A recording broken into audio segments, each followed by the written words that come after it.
نعم.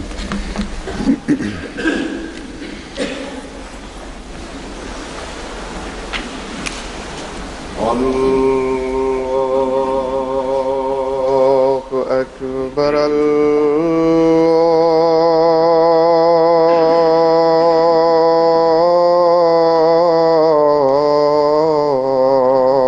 الله أكبر.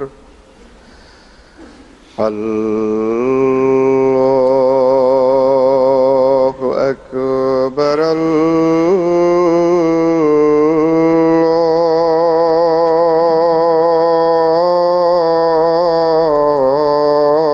الله أكبر. أشهد أن لا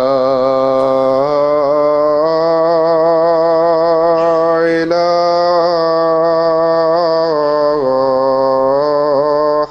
إلا الله. أشهد أن لا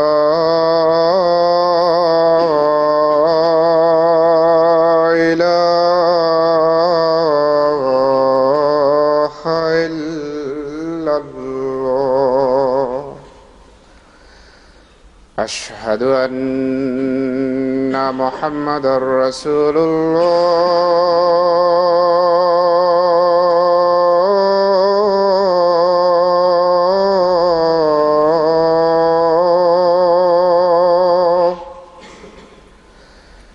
أشهد أن محمدًا رسول الله. حي على الصلاة.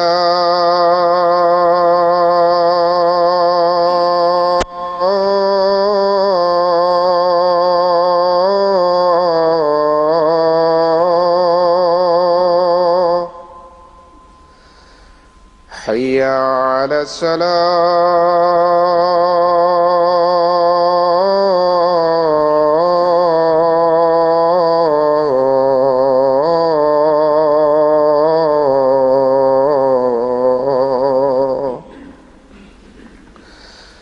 حي على الفلاح.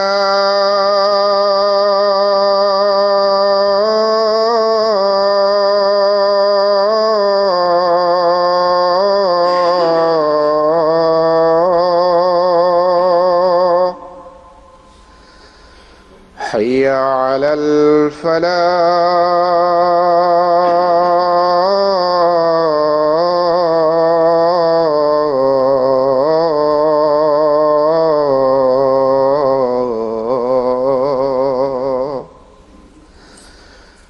الله أكبر.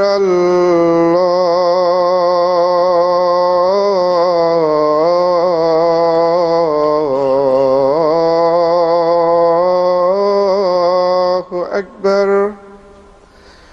لا إله إلا الله.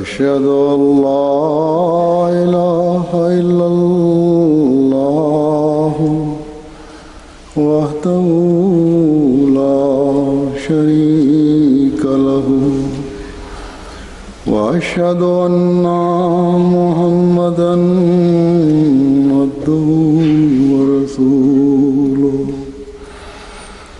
أما بعد فأعوذ بالله من الشيطان الرجيم.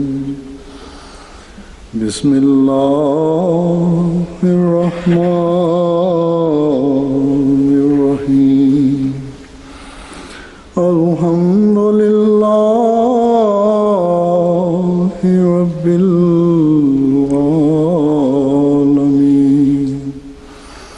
الرحمن الرحيم مالك يوم الدين إياك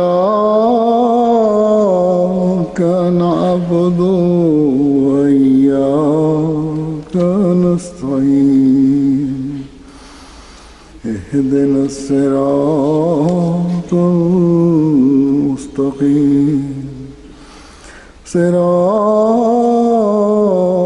الذين أنعمت عليهم غير المغضوب عليهم ولا الضالين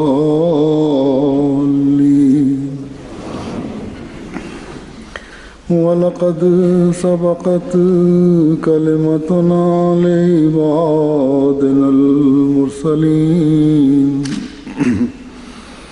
إنهم لهم المنصورون وإن جندنا لهم الغالبون.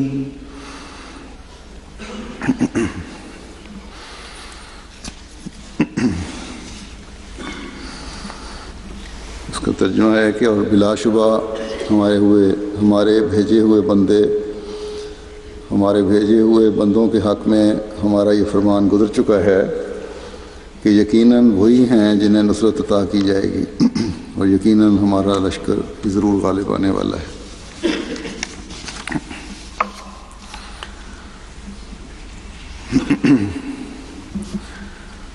سفر پہ جانے سے پہلے جو جمعہ تھا اس میں اللہ تعالیٰ کی صفت ناصر و نصیر کے بارے میں بتا رہا تھا اور بتایا تھا کہ اللہ تعالیٰ اپنے انبیاء کی نصرت ہر موقع پر فرما کر ان کے خوف کی حالت کو امن میں بدل دیتا ہے، فکروں کو دور فرما دیتا ہے اور اپنی تائیدات کے نظارے دکھاتا ہے.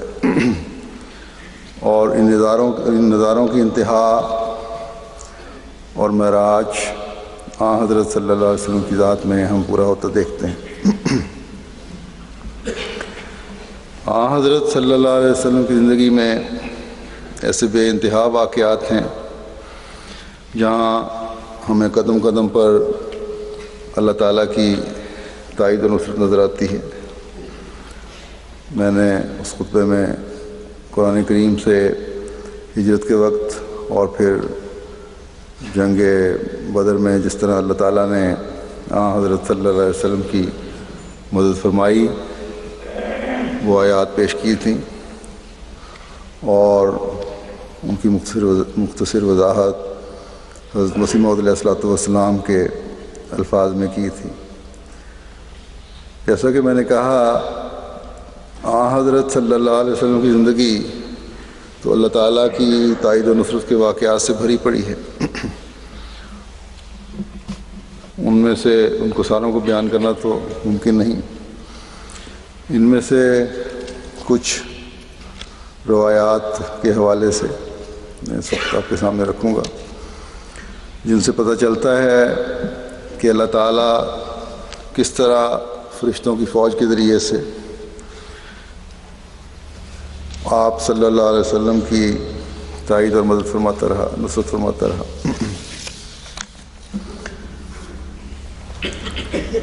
آپ کی زندگی میں ہم دیکھتے ہیں کہ دشمن ہر موقع پر آپ کے دعوے نبوت کے بعد آپ کو نقصان پہنچانے کی کوشش کرتا رہا. اور جب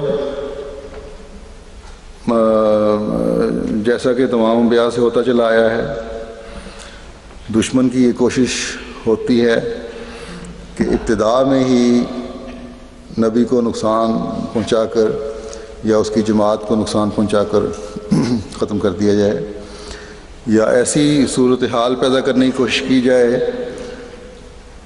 جس سے نبی کا دعویٰ جھوٹا ہونے کا خیال لوگوں کے دلوں میں پیدا ہو جائے۔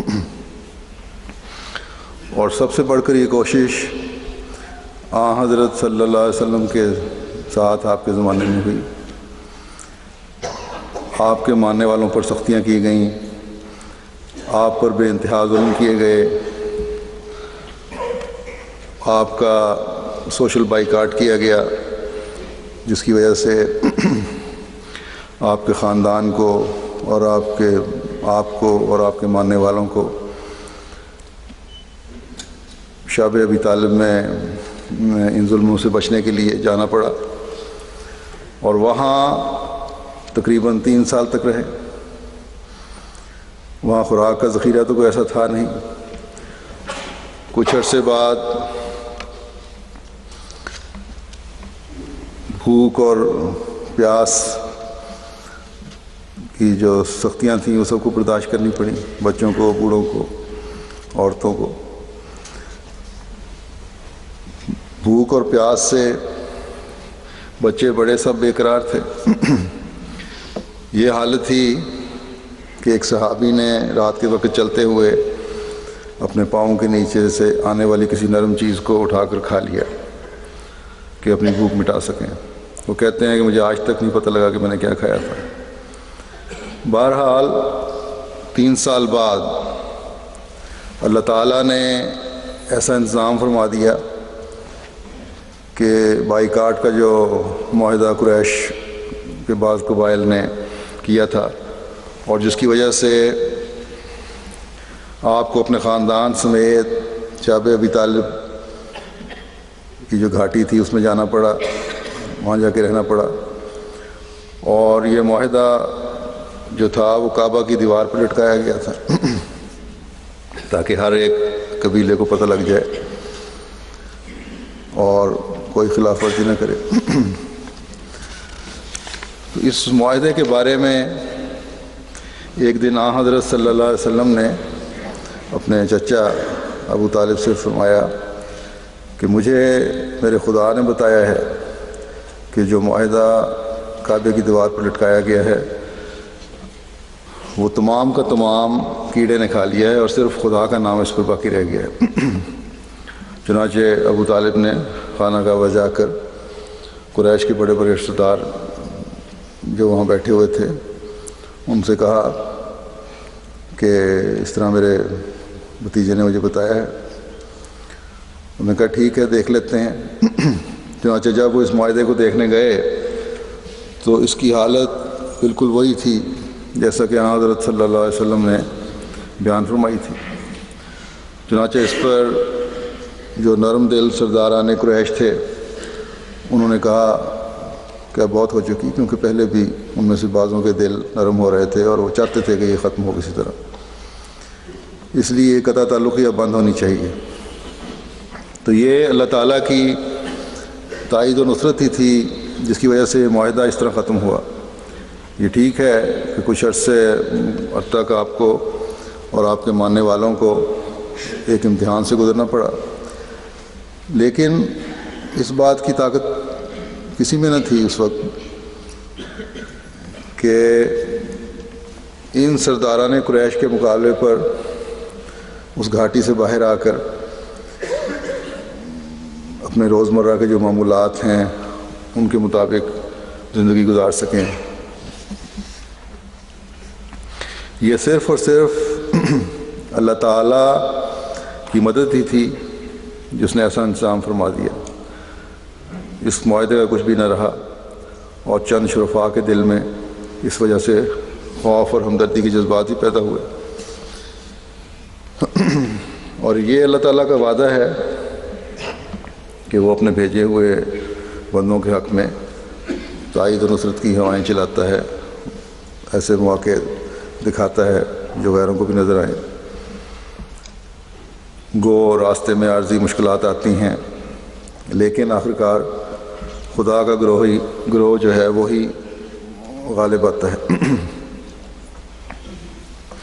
اور اس وعدے کی وجہ سے اور اللہ تعالیٰ پر توکل کی وجہ سے انبیاء اور ان کی جماعتیں اللہ کے پیغام کو آگے بھی پہنچاتی ہیں اور اس کے ساتھ چمٹی رہتی ہیں، اور باوجود سختیاں اور تکلیفیں برداشت کرنے کے ان کے قدم پیچھے نہیں ہٹتے، اور ان کے دلوں میں کبھی کوئی غیر اللہ کا خوف پیدا نہیں ہوتا۔ حضور صلی اللہ علیہ وسلم جو تمام نبیوں کے سردار خاتم الانبیاء تھے، آپ پر بھی مشکلات کی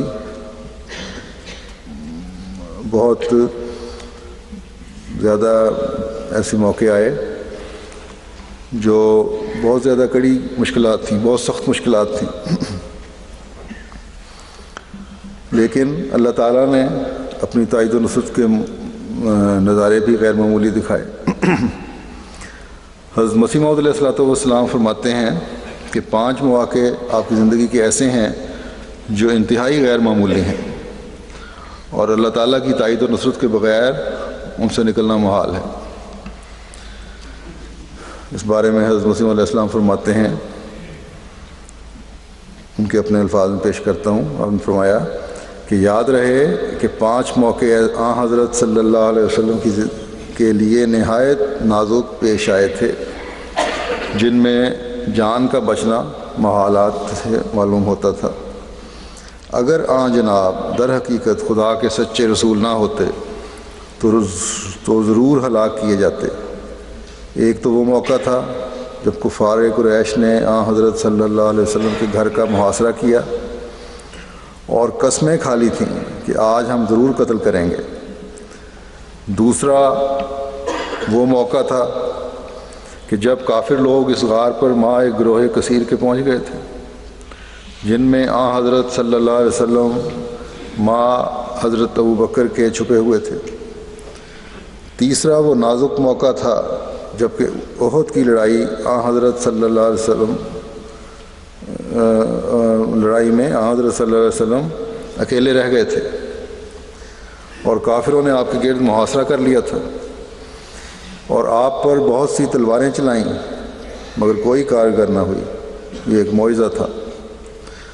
چوتھا وہ موقع تھا جب ایک یہودیہ نے جناب کو گوشت میں زہر دے دی تھی، اور وہ زہر بہت تیز اور مہلک تھی اور بہت وزن اس کا دیا گیا تھا۔ پانچواں وہ نہایت خطرناک موقع تھا جب کہ خسرو پرویز شاہ فارس نے حضرت صلی اللہ علیہ وسلم کے قتل کے لیے مصمم ارادہ کیا تھا اور گرفتار کرنے کے لیے اپنے سپاہی روانہ کیے تھے۔ پس صاف ظاہر ہے کہ حضرت صلی اللہ علیہ وسلم کا ان تمام پرخطر موقعوں سے نجات پانا اور ان تمام دشمنوں پر آخر کار غالب ہو جانا ایک بڑی زبردست دلیل ہے اس بات پر ہے کہ در حقیقت آپ صادق تھے اور خدا آپ کے ساتھ تھا۔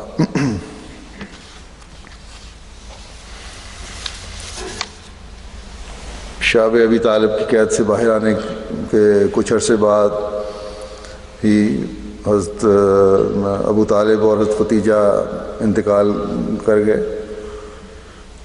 ان 2 شخصیتوں کا قریش مکہ کو کچھ تھوڑا بہت لحاظ تھا۔ ابو طالب کے بزرگ ہونے کی وجہ سے اور حضرت ختیجہ کے ایک مالدار عورت تھیں، کافی اثر رسوخ تھا۔ تو ان کی وفات کے بعد تو قریش اب اس بات پر قائم ہو گئے تھے کہ اب تو ہم نے آپ کو صلی اللہ علیہ وسلم کو ہر صورت میں ختم کرنا ہے، کیونکہ اب ہم مزید برداشت نہیں کر سکتے۔ چنانچہ تمام سرداروں نے مل کر فیصلہ کیا کہ ہم تمام سردار آپ صلی اللہ علیہ وسلم کے اس جو ارادہ تھا ان کا قتل کا اس میں شامل ہوں گے، تاکہ بنی ہاشم کے لیے کسی بدلے کی صورت نہ بن سکے، وہ بدلہ نہ لے سکیں۔ تمام سرداروں کے مقابلے پر ان کو آنا مشکل ہوگا۔ تو آپ علیہ السلام صلی اللہ علیہ وسلم کو اس سازش کا پتہ لگ گیا، کیونکہ آپ نے اللہ تعالیٰ کے اذن سے ہجرت کا فیصلہ کیا۔ اس قتل کی سازش کا ذکر کرتے ہوئے حضرت مسیح موعود علیہ السلام نے فرمایا ہے، جو میں نے اقتباس پڑھا، کہ یہ بڑا سخت موقع تھا جب قریش نے آپ کے گھر کا محاصرہ کر لیا تھا۔ تمام سردار قریش تلواریں تانے کھڑے تھے، لیکن ہم آپ کے گھر کے باہر، لیکن ان بیوقوفوں کو یہ پتہ نہیں تھا کہ انہوں نے جس منصوبہ بندی کے تحت ایک دوسرے کی مدد کرتے ہوئے تاکہ کسی پر الزام نہ آئے، جس نبی صلی اللہ علیہ وسلم کے قتل کا ارادہ کیا ہے، اللہ تعالیٰ تو سب سے زیادہ اس نبی کی حفاظت اور نصرت فرماتا ہے۔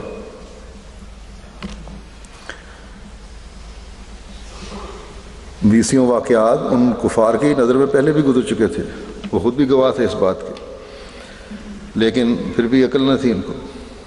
ابو جہل جو اس سارے پروگرام کا سرغنہ تھا، وہ بھول گیا تھا کہ کچھ عرصہ پہلے ہی حضرت صلی اللہ علیہ وسلم جب ایک تاجر کا حق دلوانے کے لیے ابو جہل کے دروازے پر گئے تھے تو کیا نظارہ اس نے دیکھا تھا کہ آپ کی مدد کے لیے 2 خونخوار اونٹ آپ کی دائیں بائیں کھڑے تھے تاکہ وہ آپ کو کوئی نقصان نہ پہنچا سکے۔ تو اس کی وجہ سے اس نے فوراً آپ کے کہنے کی تعمیل بھی کی اور اس تاجر کا قرضہ بھی دے دیا۔ تو بہرحال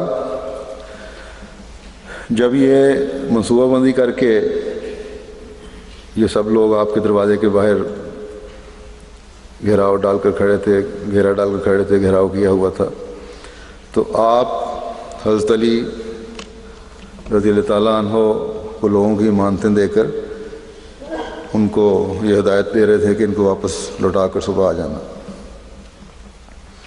اور تم میرے بستر پر لیٹ جاؤ، تو لگتا کہ کفار اگر دیوار پر سے جھانکیں اور دیکھیں بھی تو یہی سمجھیں کہ میں لیٹا ہوا ہوں، اور آپ ہجرت کے لیے تیاری کرنے لگے۔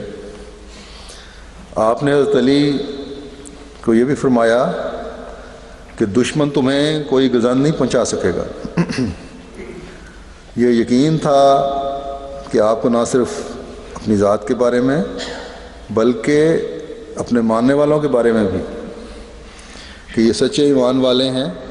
آج کیونکہ اللہ تعالیٰ کا ایک نشان ظاہر ہونا ہے، اللہ تعالیٰ کی تائید و نصرت کے عظیم نظارے نظر آنے ہیں، اس لیے اے علی تم جو میرے دین پر مکمل ایمان لائے ہو، بے فکر رہو، دشمن تمہیں کوئی بھی غضب نہیں پہنچا سکے گا۔ پھر آپ بڑے آرام سے ان دشمنوں کے درمیان سے ہی نکل گئے، نہ کوئی خوف اور نہ فکر کہ باہر دشمن کھڑا ہے، اگر پکڑا گیا تو کیا ہوگا۔ یہ تو خیر فکر تھی ہی نہیں کہ پکڑا جاؤں گا، کیونکہ اللہ تعالیٰ کی مرضی اور اجازت سے یہ ہجرت ہو رہی تھی، اس لیے دل اس یقین سے پر تھا کہ اللہ تعالیٰ خود ہی حفاظت فرمائے گا اور ہر قدم پر مدد فرماتے ہوئے محفوظ رکھے گا۔ مکہ سے نکلتے ہوئے آپ کو بڑا صدمہ بھی تھا، آپ نے الفاظ کہے کہ مکہ تو مجھے ساری دنیا سے زیادہ عزیز ہے، لیکن تیرے فرزند مجھ کو اپنی یہاں رہنے نہیں دیتے۔ خیر وہاں سے نکل کر آپ کو حضرت ابوبکر بھی راستے میں مل گئے، جن سے پہلے ہی طے تھا، اور ان کو ساتھ لے کر آپ غار ثور کی طرف چل پڑے۔ وہاں پہنچ کر حضرت ابوبکر نے غار کو اچھی طرح صاف کیا، تمام سوراخوں کو اچھی طرح بند کیا جو غار میں تھے، اور حضرت صلی اللہ علیہ وسلم سے عرض کی کہ اب آپ اندر تشریف لے آئیں۔ چنانچہ حضرت صلی اللہ علیہ وسلم اندر تشریف لے گئے اور بے فکر ہو کر حضرت ابوبکر کی ران پر سر رکھ کر سو گئے۔ کوئی اور ہو تو فکر سے نیند اڑ جاتی ہے ایسے حالات میں، لیکن اللہ تعالیٰ کی نصرت ہمیشہ شامل حال رہنے کا اس قدر یقین تھا کہ کسی قسم کی فکر کا کوئی شائبہ تک نہ پیدا ہوا۔ چنانچہ اگلے آنے والے وقت نے بتایا کہ کس طرح اللہ تعالیٰ کی نصرت سے دل پر یقین تھا، اللہ تعالیٰ نے بھی کس طرح نصرت فرمائی۔ فوراً مکڑی کو حکم دیا کہ غار پر جالا بون دو، یہاں درخت لگا ہوا تھا ایک اس کے اوپر سے، اور کبوتر کو حکم ہوا کہ گھونسلہ بھی بنا دو، انڈے دے دو۔ تو یہ حفاظت و نصرت کہ جو اللہ تعالیٰ نے فوری سامان فرمائے تھے، یہ غیر معمولی نشان تھا۔ قریش جب تعاقب کرتے ہوئے نماز کے غار کے قریب پہنچے تو وہاں پہنچ کر دیکھ رہے تھے کہ پاؤں کے نشان تو یہاں تک آ رہے ہیں، اور اکثر نے کہا کہ یا تو یہاں آ کر ان کو زمین نگل گئی ہے کیوں غار میں نہیں جا سکتے ایسی صورتحال میں، یا آسمان پر چڑھ گئے ہیں، کوئی مکڑی نے جالا بھی بنا ہوا ہے اور گھونسلہ بھی ہے، اس صورت میں سوال ہی پیدا نہیں ہوتا۔ اور کسی نے غار میں جھانکنے کی کا خیال ہی کسی کو نہیں آیا،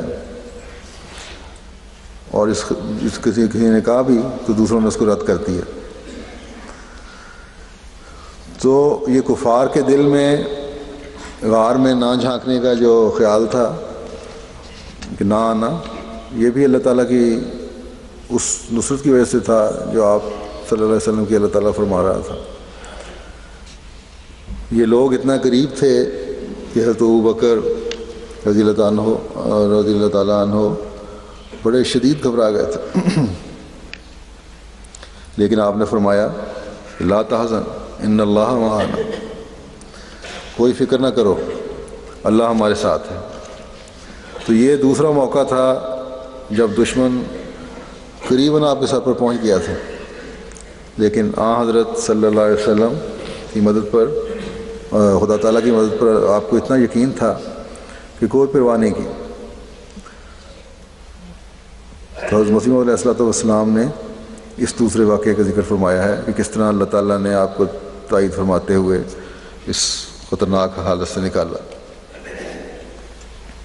پھر تیسرا واقعہ جو بیان کیا ہے حضرت مسیح علیہ السلام نے، وہ احد کی لڑائی کا ہے۔ یہ ایسا موقع ہے کہ اللہ اپنے خاص بندوں کے ساتھ یہ سلوک کرتا ہے، ورنہ اس وقت جو حالات تھے وہ ایسے تھے کہ سوال ہی پیدا نہیں ہوتا کہ کوئی دنیا دار اس سے بچ کر نکل سکے۔ اس جنگ میں مسلمانوں کی غلطی کی وجہ سے جب جنگ کا پاسا پلٹا اور کفار نے دوبارہ حملہ کیا تو ایک افراتفری کا عالم تھا۔ اس وقت حضرت صلی اللہ علیہ وسلم کے ارد گرد صرف چند جانثار صحابہ رہ گئے تھے،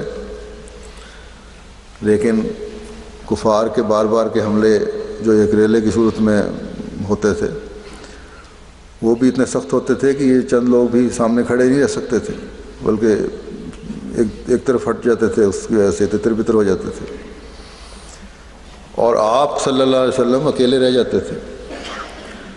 اس موقع پر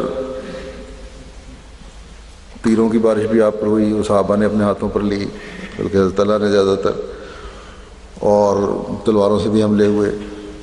اور اسی موقع پر جب صحابہ ادھر ادھر ہوئے تو اس وقت جو ہوتا تھا، جو بھی تلوار یا تیر آتا تھا اللہ تعالیٰ اس کو بچا لیتا تھا، لیکن ایک پتھر جو ہے وہ دشمن کا پھینکا ہوا، 2 پتھر وہ آپ پر لگے اور آپ زخمی ہو گئے۔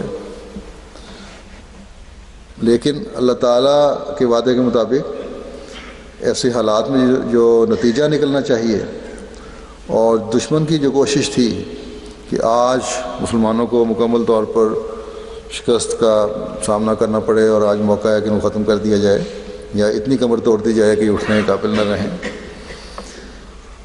تو جو نتیجہ وہ نکالنا چاہتے تھے، دشمن کی جو کوشش تھی کہ بالکل ختم کر دینا ہے، آپ کو قتل کرنے کی نعوذ باللہ بھی کوشش تھی جو ناکام ہوئی.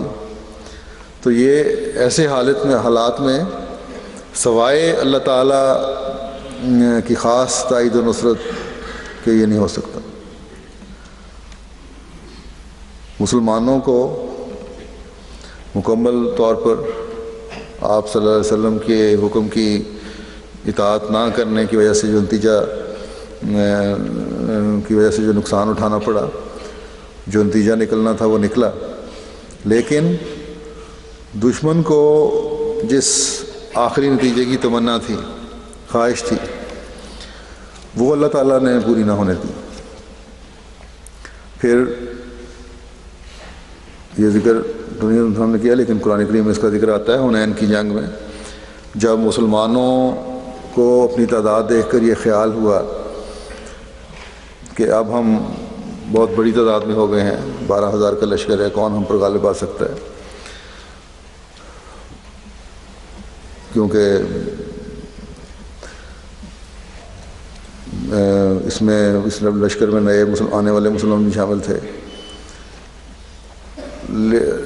لیکن ان نئے آنے والوں میں ایمان کی کمزوری بھی تھی، اس لیے ایسی حالت پیدا ہوئی شروع میں ایک حملے کے بعد کہ شکست کی حالت پیدا ہونی شروع ہو گئی. لیکن اللہ تعالیٰ نے پھر اپنے وعدے کے مطابق کہ میرا لشکر ہی غالب آتا ہے، اپنی نصرت فرماتے ہوئے ان بدلے ہوئے حالات کو مسلمانوں کے حق میں بدل دیا، جو خلاف حالات تھے ان کو حق میں بدل دیا. یہاں اللہ تعالیٰ یہ بتانا چاہتا تھا کہ تمہاری اکثریت یا تمہاری عقل یا تمہاری طاقت غالب نہیں آئے گی، بلکہ ہر غلبہ میری نصرت کا مرہون منت ہے. اس لیے ہمیشہ ہی مجھ سے مدد مانگو. اس نقطے کو حضرت صلی اللہ علیہ وسلم تو بخوبی سمجھتے تھے، اور پرانے صحابہ جنہوں نے تربیت پائی حضرت صلی اللہ علیہ وسلم کے زیر سایہ، وہ بھی سمجھتے تھے، لیکن نئے آنے والوں کو علم نہیں تھا.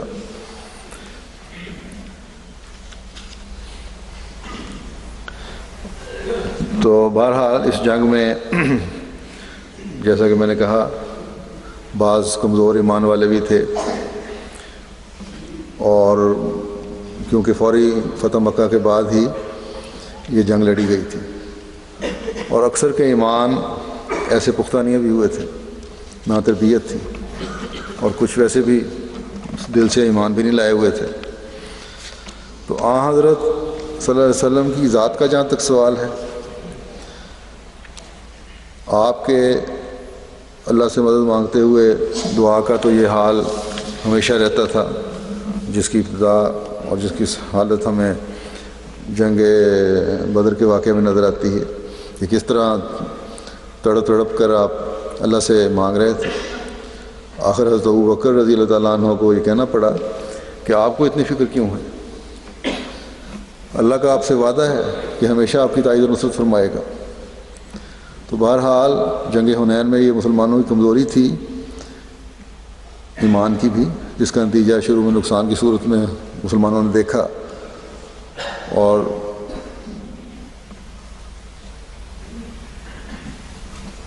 حضرت صلی اللہ علیہ وسلم کے بارے میں ایک روایت میں آتا ہے کہ آپ تو ہر جنگ میں دعا پر آپ کا اتنا یقین ہوتا تھا، اور اللہ تعالیٰ کی تائید و نصرت کے باوجود یقین ہونے کے دعا تو کبھی ساتھ نہیں چھوڑا. مطلب جب بھی جنگ ہونی ہوتی، کوئی مہم سر کرنی ہوتی، اب ہمیشہ دعا کیا کرتے تھے. حضرت انس بیان کرتے ہیں کہ حضرت صلی اللہ علیہ وسلم جب جنگ کرتے تو یہ دعا کرتے کہ اے اللہ، تو ہی میرا سہارا ہے اور تو ہی میرا مددگار ہے، اور تیری ہی دی ہوئی توفیق سے میں جنگ کر رہا ہوں.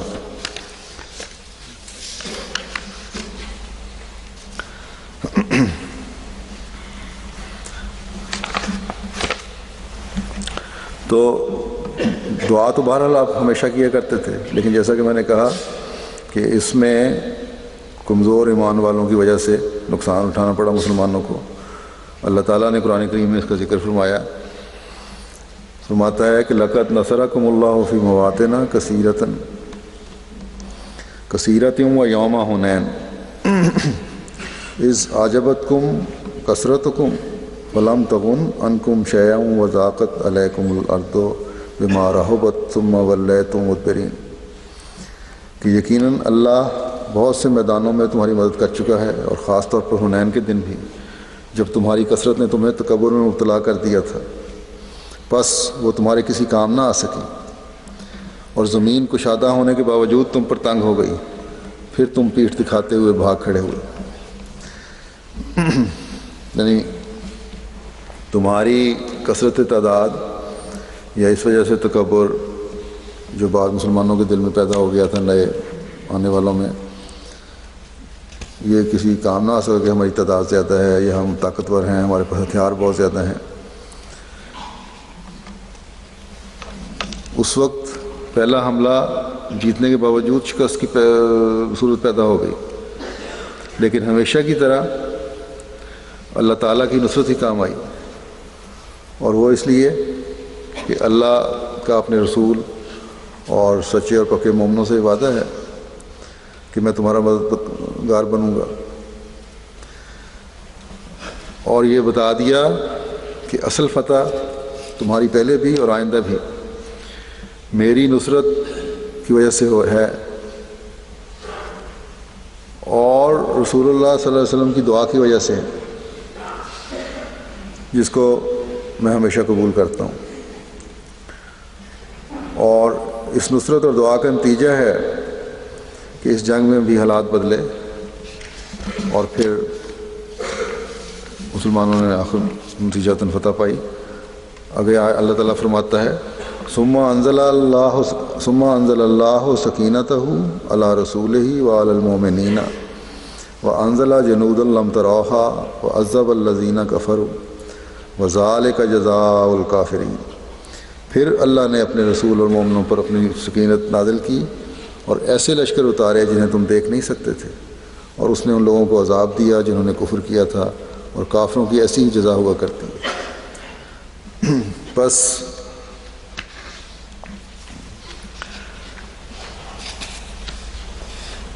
یہ جو فتح تھی یہ اللہ تعالیٰ کی نصرت کی وجہ سے تھی، اور اللہ تعالیٰ فرشتوں کے ذریعے سے دلوں میں سکینت بھی پیدا کر رہا تھا اور مدد بھی فرما رہا تھا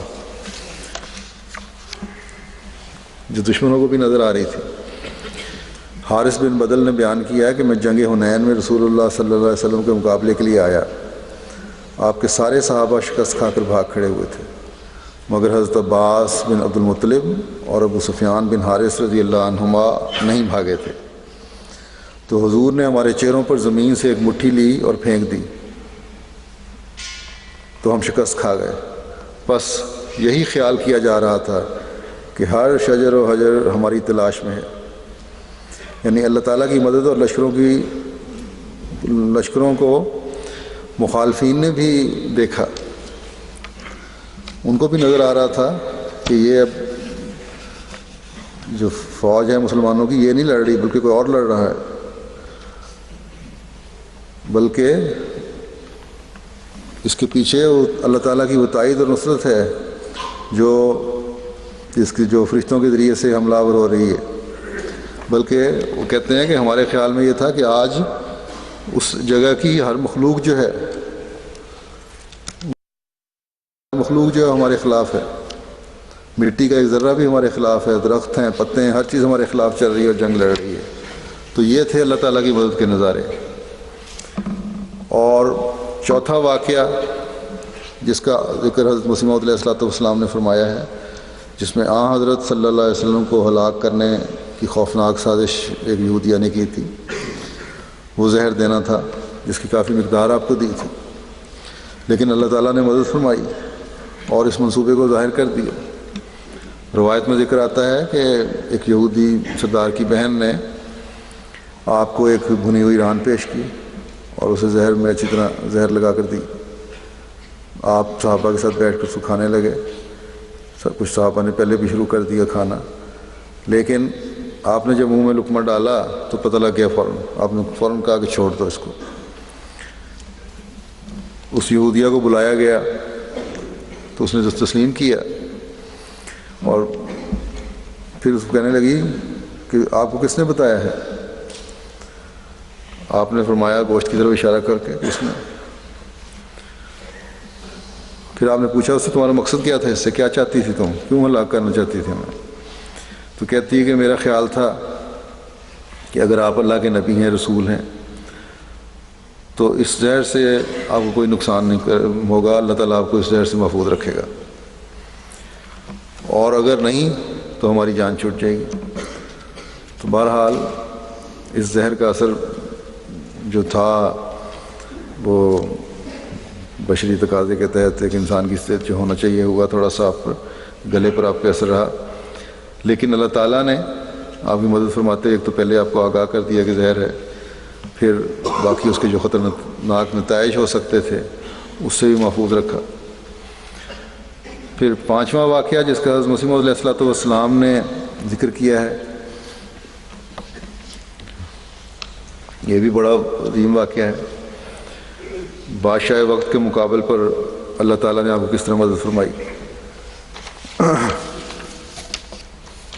اس کا ذکر یوں ملتا ہے کہ یہودیوں نے ایک دفعہ کسریٰ کے پاس رسول کریم صلی اللہ علیہ وسلم کی شکایت کی. سازشیں تو کرتے رہتے تھے کہ کس طرح نقصان پہنچائیں آپ، اور کچھ نہیں تو یہ طریقہ آزمایا گیا کہ عرب میں ایک نبی پیدا ہوا ہے اور وہ طاقت پکڑ رہا ہے اور کسی وقت تمہارے خلاف بھی جنگ کرے گا. وہ بھی بہرحال کچھ ٹیڑھا سا انسان تھا. اس نے یمن کے گورنر کو حکم بھیجا کہ اس طرح میں نے سنا ہے کہ عرب میں ایک شخص ہے جس نے نبوت کا دعویٰ کیا ہے، تو تم اسے فوراً پکڑ کر گرفتار کرو، گرفتار کر کے میرے پاس بھجوا دو. چنانچہ گورنر نے ان بادشاہ کے وہاں 2 آدمی بھیجے اور ساتھ یہ بھی کہا کہ تم کوئی سختی نہ کرنا، بادشاہ کو دھوکہ لگائے، ورنہ عربوں میں کیا طاقت ہے کہ وہ کس طرح کے مقابلے پر کھڑے ہوں. اس کو کیا پتہ کہ ایک وقت میں وہ طاقت آنے والی ہے. لہٰذا جب یہ لوگ مدینہ پہنچے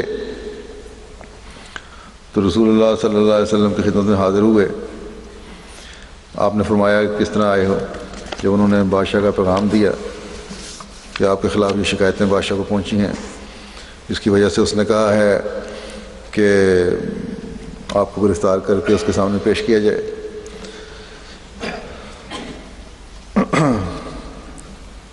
لیکن ساتھ انہوں نے یہ بھی بتا دیا کہ یمن کے گورنر نے ہمیں کہا تھا سختی نہیں کرنی.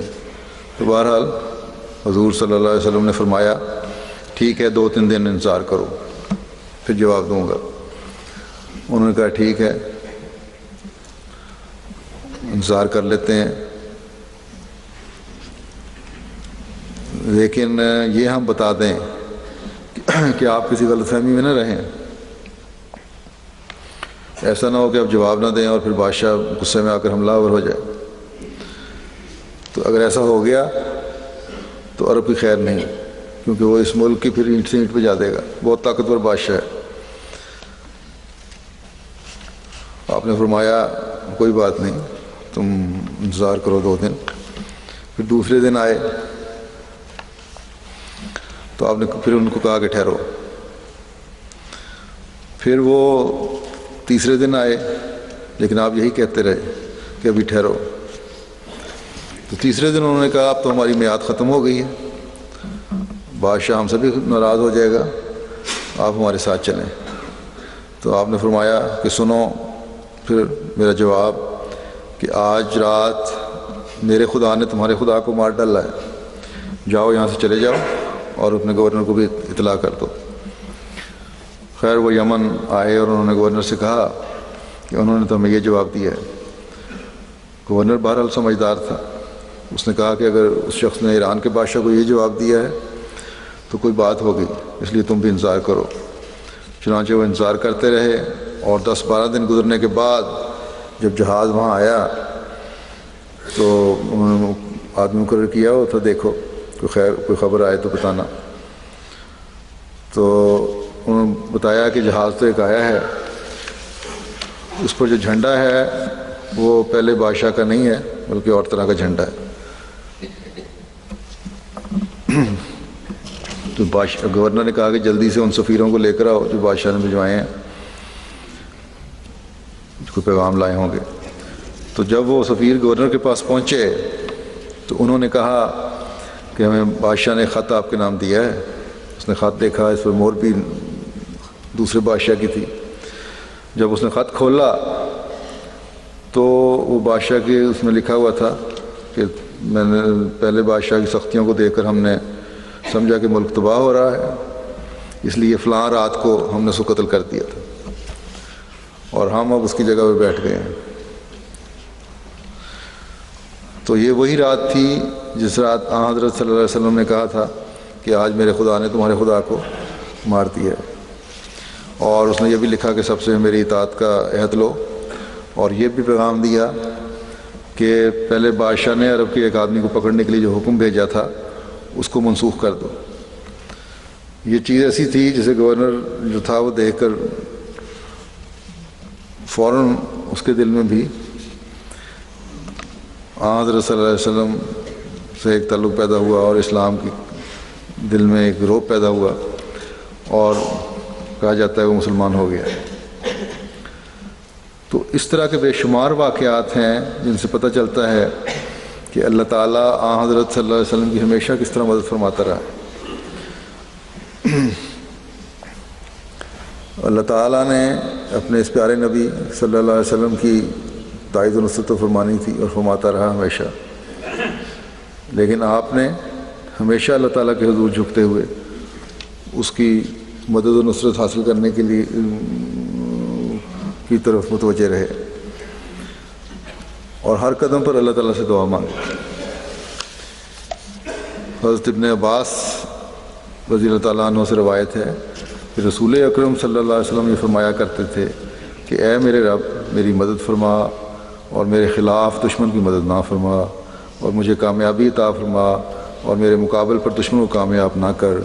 میرے لیے موافقانہ تدبیر کر اور میرے خلاف تدبیر نہ کر، اور میری رہنمائی فرما اور میرے لیے ہدایت مہیا فرما، اور ہر وہ شخص جو میرے خلاف حد سے بڑھ جائے اس پر مجھ کو کامیاب فرما. تو یہ دعا ہے جو آپ کرتے تھے، اور یہ دعا بڑی جامع دعا ہے جو ہر ایک کرنی چاہیے. حضرت مسیح موعود علیہ الصلوۃ والسلام فرماتے ہیں کہ اللہ تعالیٰ نے قرآن کریم میں ایک صورت بھیج کر رسول اللہ صلی اللہ علیہ وسلم کا علو اور مرتبہ ظاہر کیا ہے، اور وہ صورت ہے الم تر کیف فعل ربک باصحاب الفیل. یہ صورت اس حال کی ہے، اس حالت کی ہے کہ جب سرور کائنات صلی اللہ علیہ وسلم مصائب اور دکھ اٹھا رہے تھے، اللہ تعالیٰ اس حالت میں آپ کو تسلی دیتا ہے کہ میں تیرا مؤید و ناصر ہوں. اس میں ایک عظیم الشان پیش گوئی ہے کہ کیا تو نے نہیں دیکھا کہ تیرے رب نے اصحاب الفیل کے ساتھ کیا کیا، یعنی ان کا مکر الٹا کر ان پر ہی مارا، اور چھوٹے چھوٹے جانور ان کے مارنے کے لیے بھیج دیے. ان جانوروں کے ہاتھوں میں کوئی بندوقیں نہ تھیں بلکہ مٹی تھی، سجیل بھیگی ہوئی مٹی کو کہتے ہیں. اس سورہ شریفہ میں اللہ تعالیٰ نے رسول اللہ صلی اللہ علیہ وسلم کو خانہ کعبہ قرار دیا ہے اور اصحاب الفیل کے واقعے کو پیش کر کے آپ کی کامیابی اور تائید اور نصرت کی پیشگوئی کی ہے. یعنی آپ کی ساری کارروائی کو برباد کرنے کے لیے جو سامان کرتے ہیں اور تدابیر عمل میں لاتے ہیں، ان کو تباہ کرنے کے لیے اللہ تعالیٰ ان کی ہی تدبیروں کو اور کوششوں کو الٹا کر دیتا ہے. کسی بڑے سامان کی ضرورت نہیں ہوتی، جیسے ہاتھی والوں کو چڑیوں نے تباہ کر دیا تھا، ایسا ہی یہ پیشگوئی قیامت تک جائے گی. جب کبھی کوئی اصحاب الفیل پیدا ہو تب ہی اللہ تعالیٰ ان کے تباہ کرنے کے لیے ان کی کوششوں کو خاک میں ملا دینے کے لیے سامان کر دیتا ہے. بس اب اللہ تعالیٰ نے اپنی اس تائید و نصرت کے لیے اس زمانے میں حضرت صلی اللہ علیہ وسلم کے فرزند اور عاشق صادق حضرت مسیح علیہ السلام کو بھیجا ہے، اور اس کے ذریعے سے انشاءاللہ تعالیٰ اللہ تعالیٰ تائید و نصرت فرماتا رہے گا۔ ہمارا بھی یہ کام ہے کہ ہم ہمیشہ اللہ تعالیٰ کی تائید و نصرت کے طلبگار ہوتے ہوئے اپنے ایمان کو مضبوط کرتے چلے جائیں، اور جو وعدے اللہ تعالیٰ نے حضرت صلی اللہ علیہ وسلم سے کیے ہیں ان کو ہم کسی تکبر یا ہم اپنی کسی عقل یا کسی وجہ سے ضائع کرنے والے نہ ہوں کہ ہماری زندگیوں میں وہ نظر نہ آئیں، بلکہ کبھی شائبہ بھی ہمارے دلوں میں پیدا نہ ہو۔ اور اس زمانے میں حضرت مسیح موعود علیہ السلام کے ساتھ جو حضرت صلی اللہ علیہ وسلم کے غلام صادق ہیں، اور اس حیثیت سے جو اللہ تعالیٰ نے نصرت کے وعدے فرمائے ہیں ان کو ہم اپنی زندگیوں میں پورا ہوتے ہوئے دیکھیں اور ہماری زندگیوں کا حصہ ہی وہ بنیں۔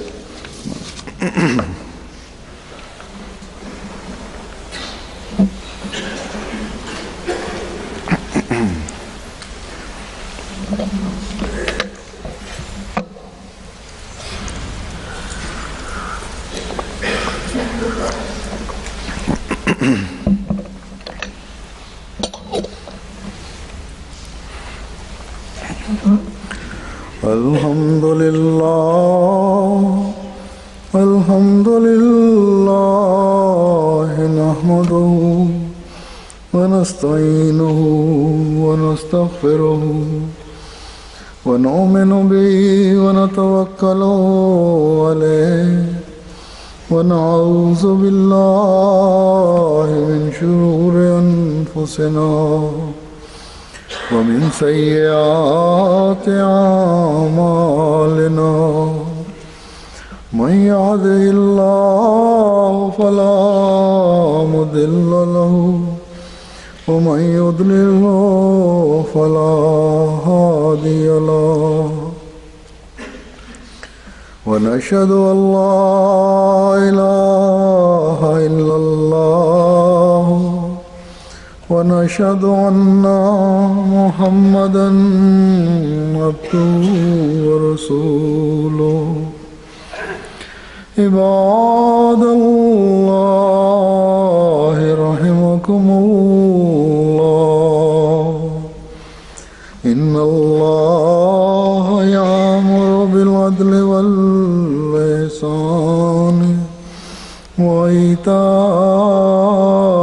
ذي القربى وينهى عن الفحشاء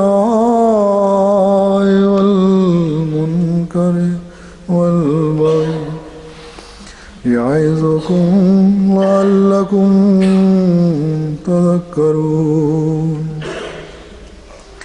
اذكروا الله يذكركم وادعوه يستجب لكم ولذكر الله